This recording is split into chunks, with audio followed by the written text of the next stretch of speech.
I've had the privilege for more than 15 years to be immersed in the lives of grandmothers in Zimbabwe mainly. That's where they started.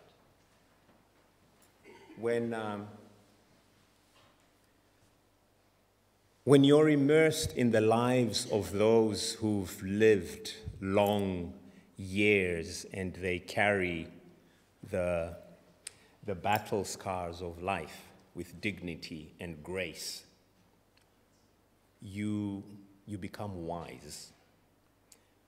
Not because they are educated, but just because they have that gravitas, that wisdom, that cultural knowledge that is truly anchored in community. When you have that, you begin to see the world differently. When I started this journey as a psychiatrist, it was following a tragic event. I lost a patient of mine to suicide when I just started doing my work at the hospital. And that loss left me quite vulnerable. And it made me realize that I needed to find a way of making evidence-based mental health accessible to people in communities. Because my patient, when she killed herself, she actually hung herself from a mango tree in a family garden. When her mother called me to tell me what had happened, she told me that they wanted to come to the hospital, but they knew she needed help. Erica was her name, and Erica also knew she needed help, but they couldn't come to the hospital because they didn't have the equivalent of $10 bus fare to get onto a bus and bring her to the hospital. And that story just broke my heart, but it also was the beginning of the idea of taking mental health from a hospital setting to the community. So that was the beginning of Friendship Bench. And I often talk about the first 14 grandmothers who inspired this journey. But nowadays, I also talk about the lessons from 1,000 grandmothers. We have more than 1,000 grandmothers now, but we've just left that title as it is because we were very, very excited when we first reached 1,000 grandmothers doing this work. In Zimbabwe now, we have more than 3,000 grandmothers who are doing this work. And this is a file photograph of some of the grandmothers. If there's one piece of advice or lesson that I encourage everyone in this room is, even if you're not going to be part of Friendship Bench in Friedensau, find time to connect with those who have lived long and carry those battle scars of life, because there's so much profound wisdom that we get from the elders, not because they're educated, because of experience. One of the things that you learn when you do this work is, we were talking about this earlier on, is the importance of values in life versus skill. So it's really, I found this the most profound lesson for me doing this work, is learning about the importance of those relationships. But another important thing that I want to touch on about Friendship Bench is not just the help that people get from the program, but the help that those who are delivering the program get from doing this work. In this particular study, we looked at the grandmothers who are doing Friendship Bench. We compared those grandmothers doing Friendship Bench with grandmothers not doing friendship bench, but who had similar socio-demographic characteristics. And we found that grandmothers doing this work were a lot more resilient to post-traumatic stress disorder, and they also had lower rates of things like depression, had diabetes, and hypertension. And when we went deeper to try and find out why they had these better outcomes, it turns out that it's because doing this work for the grandmothers gave them a sense of belonging and purpose. So in a lot of places where you find friendship bench, people are doing it voluntarily because it gives them a sense of purpose and a sense of belonging.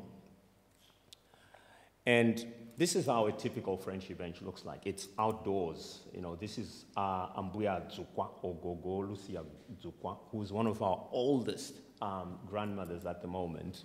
This is an old picture. And she's carrying out a session on a bench. This is how it looks like. But depending on where you go, the sessions are very, very different. And last year, 2024, over 300,000 people sat on a bench in Zimbabwe, in the 10 provinces, to get therapy from our grandmothers. And this is just a breakdown to give you an idea of how it works. So 45% actually are seen on the bench, then 36% in the community. Online is 19%. The online is pretty interesting because when we first started this, during COVID, we thought, well, you know, during COVID, we thought people would probably prefer the online services, and we introduced an online platform, which we can also make available to all of you. It's essentially Friendship Bench, but delivered online. But over the years, it seems people still prefer to connect face-to-face. And this is consistent not only in Zimbabwe. We are seeing the same results in Washington, D.C., in New Orleans, in El Salvador, and in London, where I've just recently come from, where people prefer that face-to-face interaction. So I'm curious what people will prefer in this part of the world. And this is just a replication of the Friendship Bench. These are file photographs. New York City, this is one of the first places we did Friendship Bench. And when we went to New York City, I was skeptical about having these great big massive orange blocks for benches, but it worked. You know, New York is an unusual place. It worked. People still came and sat on these big orange blocks. In fact, the first year we started, more than 60,000 people sat on a bench in New York City. And the other photograph there, that's Zanzibar. Again, when we went to Zanzibar, it was one of the first places we went to, and we were still learning as Friendship Bench. And when we got to Zanzibar, again, as a psychiatrist, I was thinking, we can't bring mental health in a space where there is religion. It's just, the two just don't mix.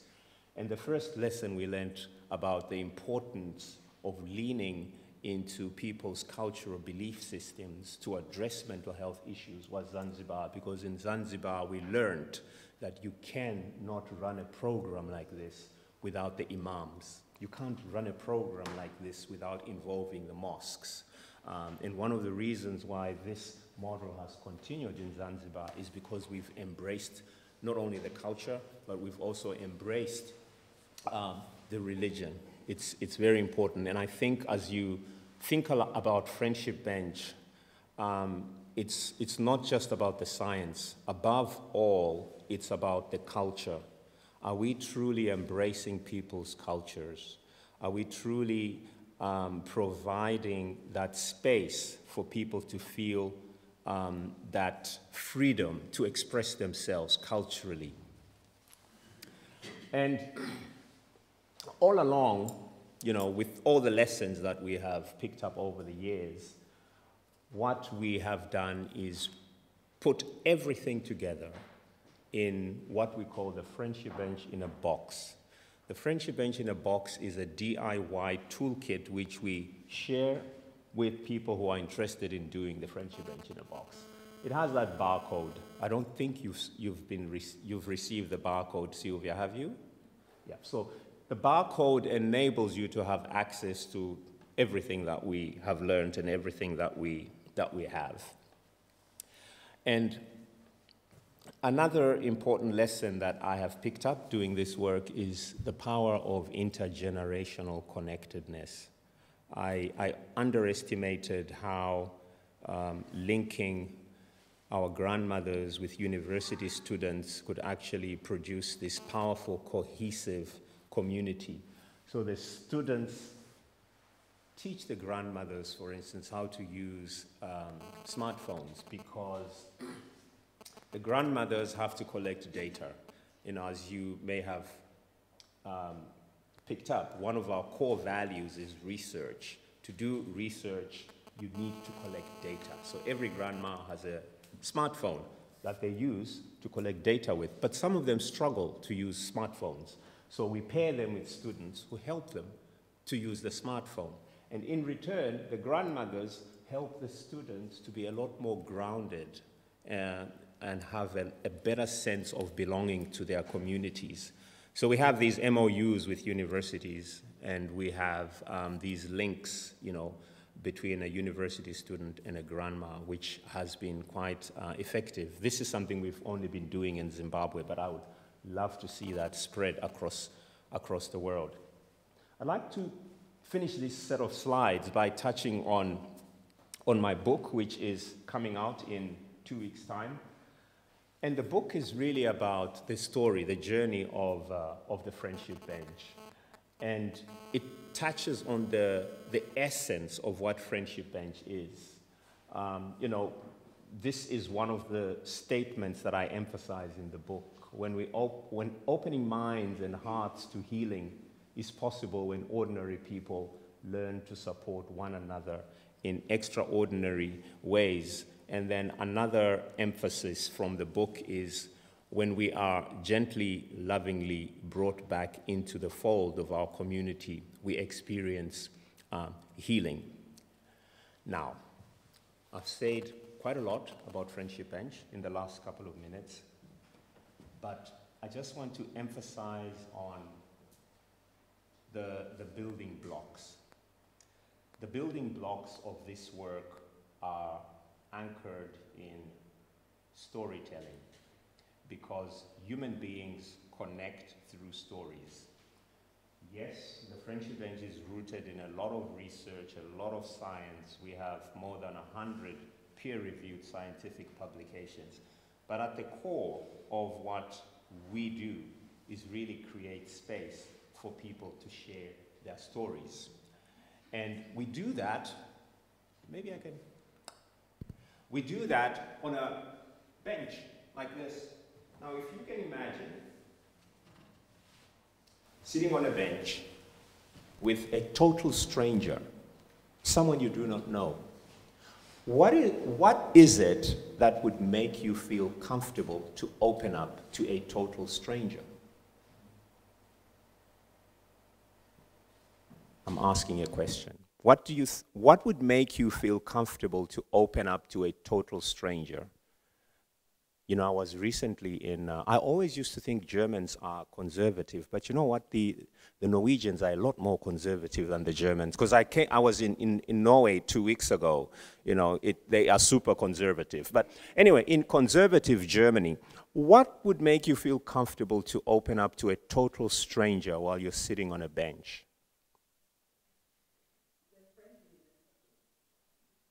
How do you define friendliness? To me, it would be a smile and just being easy to talk to. That's true. That's one. What else? But is that enough for a German?